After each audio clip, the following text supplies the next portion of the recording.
찬송가 401장, 우리 401장 같이 찬송하겠습니다.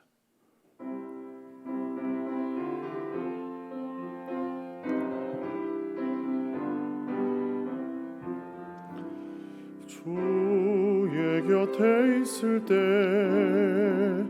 마음이 든든하오니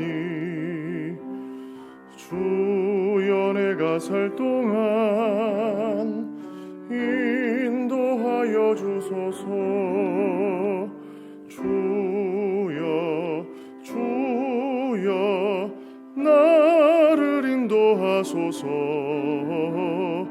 빠른 세상 살 동안 주여 인도하소서. 피난처인 예수여 세상 물결 험할 때 크신 은혜 베푸사 나를 숨겨주소서. 주여 주여 나를 인도하소서. 빠른 세상 살 동안 주여 인도하소서.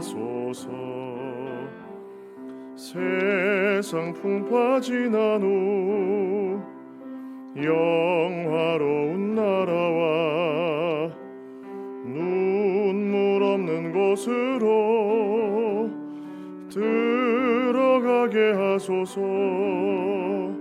주여 주여 나를 인도하소서.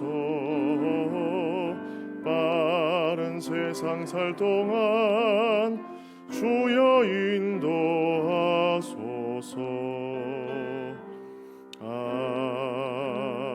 아멘. 하나님 말씀은 창세기 21장 8절부터 21절까지 말씀입니다. 창세기 21장 8절부터 21절까지 말씀. 아이가 자라매 젖을 떼고 이삭이 젖을 떼는 날에 아브라함이 큰 잔치를 베풀었더라. 사라가 본즉 아브라함의 아들 애굽 여인 하갈의 아들이 이삭을 놀리는지라. 그가 아브라함에게 이르되 이 여종과 그 아들을 내쫓으라. 이 종의 아들은 내 아들 이삭과 함께 기업을 얻지 못하리라 하므로 아브라함이 그의 아들로 말미암아 그 일이 매우 근심이 되었더니 하나님이 아브라함에게 이르시되 내 아이나 내 여종으로 말미암아 근심하지 말고 사라가 내게 이른 말을 다 들으라. 이삭에게서 나는 자라야 내 씨라 부를 것임이니라. 그러나 여종의 아들도 내 씨니 내가 그로 한 민족을 이루게 하리라 하신지라. 아브라함이 아침에 일찍이 일어나 떡과 물 한 가죽 부대를 가져다가 하갈의 어깨에 메워주고 그 아이를 데리고 가게 하니 하갈이 나가서 브엘세바 광야에서 방황하더니 가죽 부대에 물이 떨어진지라. 그 자식을 관목 덤불 아래에 두고 이르되 아이가 죽는 것을 참아보지 못하겠다 하고 화살 한 바탕 거리 떨어져 마주 앉아 바라보며 소리내어 우니 하나님이 그 어린 아이의 소리를 들으셨으므로 하나님의 사자가 하늘로부터 하갈을 불러 이르시되 하갈아 무슨 일이냐 두려워하지 말라. 하나님이 저기 있는 아이의 소리를 들으셨나니 일어나 아이를 일으켜 내 손으로 붙들라. 그가 큰 민족을 이루게 하리라 하시니라. 하나님이 하갈의 눈을 밝히셨으므로 샘물을 보고 가서 가죽 부대에 물을 채우다가 그 아이에게 마시게 하였더라. 하나님이 그 아이와 함께 계심에 그가 장성하여 광야에서 거주하며 활 쏘는 자가 되었더니 그가 바란 광야에 거주할 때에 그의 어머니가 그를 위하여 애굽 땅에서 아내를 얻어 주었더라. 아멘. 오늘 추석 명절이 시작되는 이 새벽인데요. 주님의 은혜가 여러분과 여러분 가정 안에 충만하시기를 축복합니다. 창세기 21장의 오늘 본문을 가지고 우리의 울음을 들으시는 하나님이란 제목으로 잠시 은혜 나누겠습니다. 우리나라 소설 홍길동전에서 길동이는 호부호영을 할 수가 없었습니다. 왜냐하면 아버지가 홍판서였는데 어머니가 그 집의 노비였기 때문입니다. 조선시대엔 이 부인 외에 첩을 두는 것이 가능했지만 이럴 경우에 서자라고 해가지고 과거 시험도 볼 수 없고 무시와 차별을 받는 대상이었습니다. 길동이와 같이 오늘 본문에 본래 아브라함의 상속자가 될 뻔하였지만 그 상속의 지위를 잃게 된 이스마엘이 등장합니다. 이스마엘은 우리가 잘 알고 있는 것처럼 사라의 몸종 하갈을 통해 얻은 아들이었습니다. 하나님이 창세기 15장에서 너에게 내 몸에서 날 자가 상속자가 될 것이다 라고 약속하시는데 아브라함과 사라는 이 약속을 오해했던 것 같아요. 그래서 어떻게든 아브라함의 씨로 자손이 태어나면은 상속자가 될 것이라고 생각했던 것 같습니다. 그래서 사라가 뜬금없이 자기 여종 애굽 사람 하갈을 아브라함에게 첩으로 주죠. 그래서 자녀를 갖게 합니다. 근데 문제는 여기서부터 시작이 돼요. 하갈이 임신하고 나서 돌변해요. 사라를 멸시하기 시작한 것입니다. 사라는 이 문제 때문에 머리가 아프고 마음이 상해요. 그래서 아브라함한테 당신이 책임져요 하는 거예요. 그래서 아브라함이 나는 모르니까 당신 여종이었으니까 당신이 알아서 해 이렇게 얘기해요. 여러분 남성분들한테 뭐 이렇게 물어보면은 잘 모릅니다. 여성분들이 잘 결정을 해주셔야 돼요. 원래 마누라 말을 잘 들으면은 자다가도 떡고물이 생긴다고 할렐루야. 근데 사라가 그래서 하갈을 학대해요. 이 보면 성경에 보면 참 여성들이 좀 무서운 면이 있는데 하바도 그렇고 사라도 학대해요. 어느 정도 학대하냐면 임신한 하갈이 집을 나갈 정도로 학대해요. 어마어마한 거죠. 하갈이 광야로 도망가서 샘곁 곧 술길 샘 곁에 숨어 있었어요. 임신했으니까 자기 몸이 자기 맘대로 되지도 않고 피곤하고 금방 지쳤던 거예요. 그때 하나님의 천사가 하갈을 찾아옵니다. 어디 가냐? 그래요. 어디 가냐? 하갈이 여주인 사례를 피해 도망갑니다. 그래요. 그때 천사가 여주인에게 돌아가라. 그리고 복종해라. 그러세요. 그리고 내 씨를 번성하여 그 수가 셀 수 없게 하리라 하고 하나님이 축복의 약속을 주십니다. 그리고 아이를 낳으면 이름을 이스마엘이라 해라 그러세요. 근데 이스마엘의 뜻은 무엇이냐면 하나님이 너의 고통을 들으셨다라는 뜻이에요. 사라를 떠나서 사라의 핍박을 떠나서 도망치던 하갈을 하나님이 불러 세우세요. 그리고 다시 돌아가게 하세요. 그러면서 자기 이름을 엘로이로 부르게 하십니다. 살피시는 하나님. 내가 비록 애굽 사람이고 몸종이지만 하나님이 나를 살피셨다. 내 기도를 들으셨다. 그런 의미입니다. 그래서 다시 사라 밑으로 돌아간 하갈은 꼭 참고 지내지 않았겠습니까? 그리고 마침내 이스마엘을 출산합니다. 그때가 아브라함이 86세였어요. 이 아들이 태어났을 때 아브라함의 마음이 흐뭇했을까요? 성경은 얘기하지 않아요. 근데 하나님은 13년 만에 아브라함이 99세가 됐을 때 나타나셔서 이렇게 말씀하세요. 나는 전능한 하나님이라 너는 내 앞에 행해 완전해라 그러세요. 그리고 이삭을 낳을 것이라고 약속을 하십니다. 그러니까 13년 전에 이스마엘을 낳은 게 틀렸다라는 거예요. 하나님의 언약을 이어갈 새로운 아들을 줄 것이다 그래요. 그리고 마침내 오늘 우리가 읽은 창세기 21장에서 사라가 약속의 아들 이삭을 낳습니다. 아브라함의 나이 100세. 하나님께서 약속하셨던 웃음을 마침내 아브라함과 사라가 웃게 되죠. 그 집에 웃음이 가득했어요. 그리고 오늘 본문이 이어지는 거예요. 아이가 자라서 젖을 뗄 때가 됐는데 보통 3살 정도 돼서 젖을 뗀다고 하면 이스마엘이 17살이 되었을 겁니다. 근데 이 17살 된 이스마엘이 자기 동생 이삭을 놀렸다라고 성경이 되어 있는데 이 히브리어 원어를 보면은 비웃다, 핍박하다 이런 의미를 갖고 있습니다. 그러니까 아브라함의 자손들이 애굽 땅에서 400년간 종살이 할 것에 대해서 미리 이런 예표를 보여줬다 이렇게 말씀하는 학자들도 있는데요. 엄청나게 조롱하고 핍박했다라는 거예요. 그 모습을 사라가 본 거예요. 그러니까 부하가 치밀어 올랐겠죠. 또 옛날에 벌써 17년 전에 이스마엘을 임신했던 하갈이 자기를 막 비웃었던 게 또 생각나는 거예요. 그래서 아브라함을 또 찾아갑니다. 그리고 또 말해요. 이 여종과 그 아들 내쫓으라고. 어차피 이삭과 함께 기업을 얻지 못할 거 아닙니까?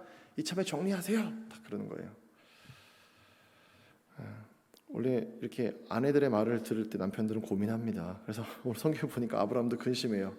그때 아브라함에게 주님께서 이런 응답을 주십니다. 12절 13절 하나님이 아브라함에게 이르시되 내 아이나 내 여종으로 말미암아 근심하지 말고 사라가 내게 이른 말을 다 들으라. 이삭에게서 나는 자라야 내 씨라 부를 것임이니라.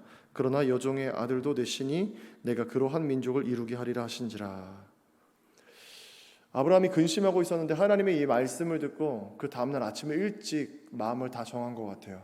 그래서 하갈과 이스마엘을 불러요. 그리고 떡과 물 한 가죽 부대를 주면서 집에서 쫓아냅니다. 하갈은 17살 된 자기 아들의 손을 붙잡고 광야로 갑니다. 애굽 사람이었는데 성경에 보니까 애굽으로 내려가지 못해요. 그렇다고 다시 헤브론으로 올라가지도 못합니다. 어디 있었냐? 브엘세바, 이스라엘의 제일 남쪽 광야에서 방황합니다. 그러다가 가죽 부대의 물도 떨어지고 마침내 그늘 없는 곳에 지쳐 쓰러진 이스마엘을 관목 덤불 밑에 그 그늘 삼아서 눕히고 하갈은 조금 떨어진 곳에서 그 아이를 바라보아요. 차마 죽어가는 아들을 볼 자신이 없었어요. 가까이에서. 어느 부모가 죽어가는 아들을 쳐다볼 수 있겠습니까? 사라도 너무하고 아브라함도 인간적으로 보면 너무한 거 아닌가 그런 생각이 드는데, 어쨌든 하갈을 아브라함에게 준 것도 사라고 아이를 낳게 한 것도 아브라함이었으니까. 그런데 이제 오늘 본문에 보면 하갈이 아이를 보면서 꺼이꺼이 운 것 같아요. 지쳐있는 이스마엘은 자기 엄마가 오니까 또 울은 것 같아요. 17절에 하나님이 그 어린아이의 소리를 들으셨으므로 하나님의 사자가 하늘에서부터 하갈을 불러 이르시되 하갈아 무슨 일이냐 두려워하지 말라 하나님이 저기 있는 아이의 소리를 들으셨나니 이렇게 말씀하세요. 하갈을 다시 찾아오신 하나님은 17년 전에 하갈에게 주셨던 약속을 다시 상기시키십니다. 하나님이 살피시고 하나님이 들으신다는 거예요. 그리고 그가 큰 민족을 이루게 할 것이다 라고 하세요. 위로를 주세요. 그리고 하갈의 눈을 밝히시죠. 그때 하갈이 샘물을 발견해서 물을 마시고 하갈과 이스마엘이 힘을 얻게 되었습니다. 생명을 건지게 됐어요. 여기까지가 이제 오늘 본문인데요. 오늘 본문은 약간 혼란스럽습니다. 왜냐? 창세기 21장은 두 가지 감정이 섞여 있는데요. 아브라함과 사라는 이삭 때문에 웃어요. 그런데 하갈과 이스마엘은 웁니다. 이삭 때문에. 오늘 본문에 보면요, 창세기 21장에 들어와서 보면은 놀라운 게 이스마엘이라는 이름이 등장하지 않아요. 하갈의 아들의 이름을 기록하지 않아요. 이스마엘인 거 우리가 다 알잖아요. 그 앞에 있어서. 그런데 오늘 본문에는 이스마엘이라는 이름 대신에 그 아이, 하갈의 아들, 아이라고 표현합니다. 왜 그럴까? 하나님의 구속의 역사는 인간적인 방법이 아닌 하나님의 언약에 의해서 이루어짐을 상징적으로 보여주는 것입니다. 그래서 이삭의 이름이 등장할 때 등장하면서 이스마엘의 이름이 지워지는 거예요. 그 모습이 마치 물이 없어 죽어가는 이스마엘의 모습과 오버랩되기까지 하는데, 아브라함의 입장에서 오늘 이 말씀을 드리면 우리는 하나님의 뜻을 이루어가는 순종의 사람이 되어야 한다고 말씀드릴 수 있습니다. 그때 가장 어려운 것이 뭐냐면 우리의 판단과 감정보다 하나님의 약속을 붙드는 사람이 되어야 한다는 것입니다. 아브라함은 사라가 하갈을 통해 아이를 낳으라고 했을 때 순종하지 말았어야 됐어요.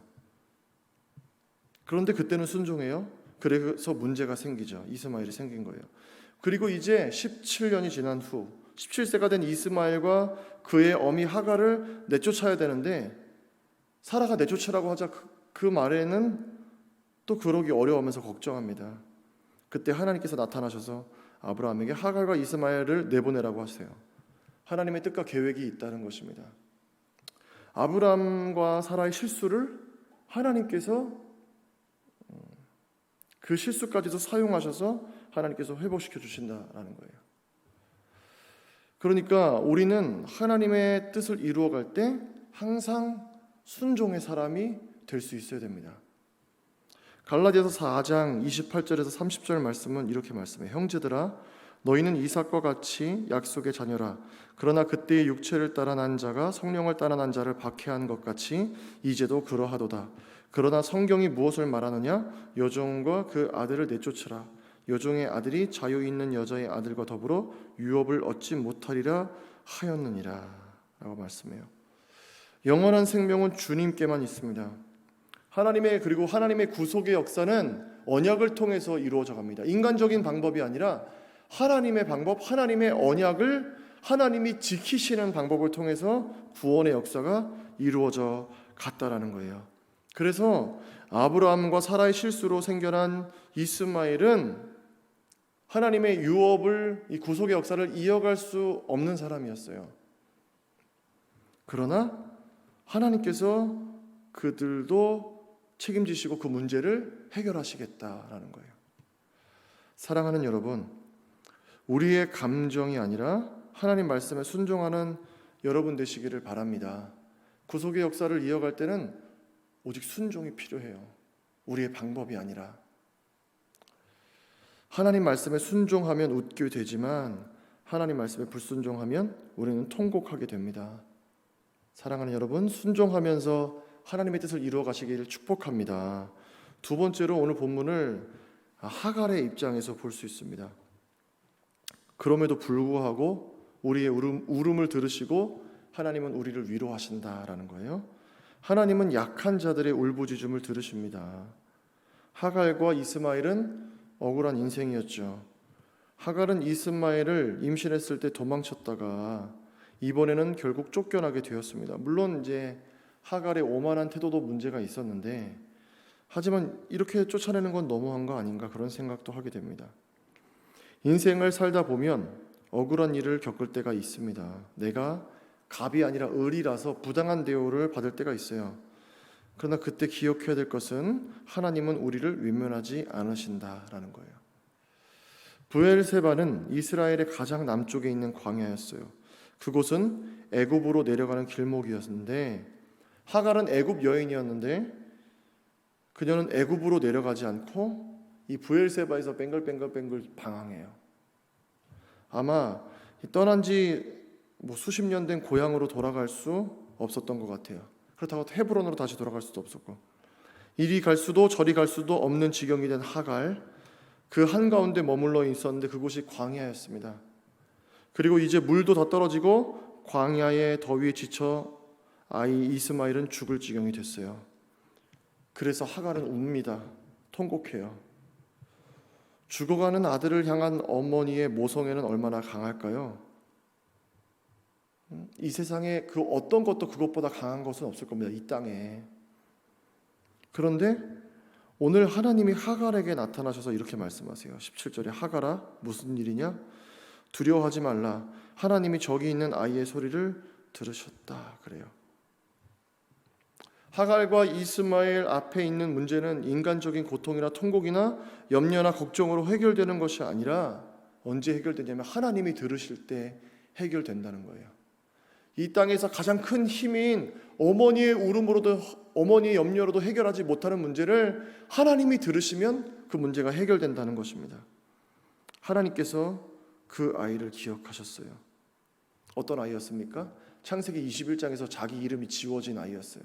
이스마엘이라는 이름이 지워지고 그 아이, 하갈의 아들, 이 아이로 표현됐던 그 아이, 고통 중에 있는 그 아이를 하나님이 살피시고 하나님이 그 울음을 들으셨다는 것입니다. 광야는 아무도 없는 곳이고 아무것도 없는 곳이에요. 사실 물리적으로 보면 하갈과 어린 이스마엘이 하루 온종일 광야에서 울어도 그 어떤 사람도 그 울음을 듣지 못하는 수 있는 곳이 광야였어요. 아무도 없으니까. 그런데 그 광야의 그 울음소리를 듣고 계신 분이 계셨습니다. 17년 전 하갈이 경험했던 바로 엘로이, 살피시는 하나님, 살피시는 하나님이 하갈을 지켜보고 계셨던 거예요. 사랑하는 여러분, 우리가 어디로 가야 될지 몰라 방황할 때, 그리고 아무도 내 신음소리, 아픔을 아는 사람이 없다고 생각할 때, 그때도 하나님은 우리와 함께 하시는 것을 믿으시기를 바랍니다. 그때도 하나님 우리를 살피신다는 것을 믿으시기를 바라요. 그때 하갈과 이스마엘이 물이 없어 죽게 됐는데 하나님께서 그들에게 꼭 필요한 것을 주세요. 샘물을 주셔서 그 날을 살아낼 수 있게 하시죠. 그리고 하나님이 이스마엘과 함께 하셔서 이스마엘은 광야에서 활 쏘는 자가 되었어요. 강한 사람이 되었어요. 그리고 애굽에서 하갈이 애굽에서 이스마엘의 아내를 얻어주었고 마침내 이스마엘은 큰 민족을 이루게 되었습니다. 버려진 것 같았던 인생에 하나님이 함께 하시자 그날을 살 수 있는 샘물을 주셨고요. 시간이 지나고 점점 강성해져서 한 민족을 이루는 복을 주셨다라는 것입니다. 하갈은 17년 전에 함께 하셨던 하나님을 다시 부르지 못했어요. 고통 중에 울고만 있었습니다. 그러나 하나님은 그 고통 중에 있는 하갈에게 오셔서 약속을 기억하라고, 내가 어떤 하나님인지를 기억하라고, 내가 너에게 어떤 약속을 했는지를 기억하라고 위로하시고 격려하십니다. 사랑하는 여러분, 염려하거나 걱정하거나 근심이 많으십니까? 그리고 그래서 혼자 울고 계십니까? 여러분의 삶이 여러분의 감정에 매이지 말고 하나님의 약속에 매이시게 되기를 축복합니다. 우리를 붙드는 거, 우리를 이끄는 게 우리의 감정이 아니라 하나님의 약속이 되셔야 돼요. 추석 명절이 시작되었습니다. 각 가정마다 하나님 앞에 눈물 흘리지 않을 만한 사연이 어디 있겠습니까? 그러나 여러분, 그때에도 엘로이의 하나님이 여러분을 살피고 계신다는 것을 믿으시고 하나님을 찾고 부르시기를 바랍니다. 그리고 또 한 가지, 하나님의 말씀에만 순종하시기를 바랍니다.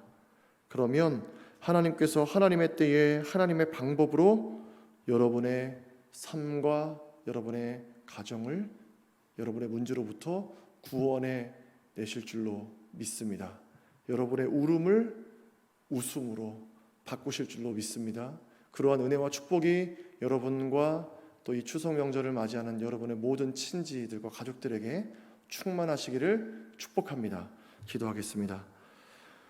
사랑의 하나님 아버지, 감사를 드립니다. 오늘 아브라함과 사라 그리고 하갈과 이스마엘을 살펴보면서 우리 믿음이 어느 지점에 있는지 다시 한번 점검하게 하시니 감사를 드립니다.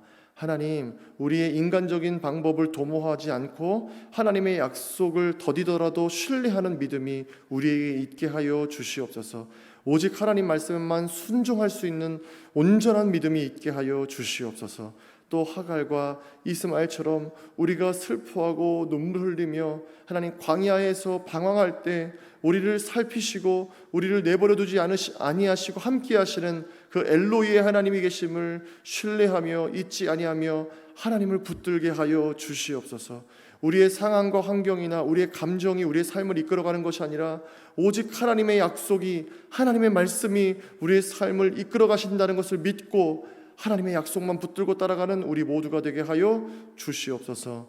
추석 명절이 시작되었습니다. 먼 길을 오가는 성도님들의 발걸음을 안전하게 지켜보호하여 주옵시고 친지들을 그리고 가족들을 반갑게 만날 때 하나님 각 가정들마다 샬롬의 평화와 평강으로 지키시고 보호하여 주시옵소서. 병중에 가족들과 함께할 수 없는 환우들을 주님께서 기억하여 주시고 저들을 위로하여 주시고 엘로이의 하나님께서 저들의 울음이 변하여 웃음이 되도록 축복하여 주시옵소서.